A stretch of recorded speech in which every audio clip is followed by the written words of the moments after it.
Bagong buhay at pag-asa para sa dati at kasalukuyang persons deprived of liberty ang handog ng proyekto ng Manila Regional Trial Court Branch 31.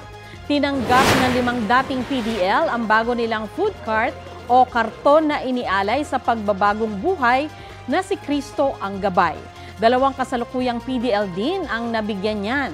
Kasama sa kariton ang maliit na LPG, kalan at iba pang gamit sa pagluluto, pati mga lalagyan ng pagkain at inumin.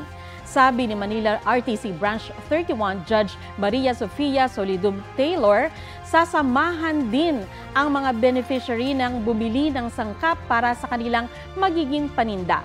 Mahalagaan niya ang mga proyektong pangkabuhayan para makapagsimula ng bagong buhay ang mga dati at kasalukuyang PDL.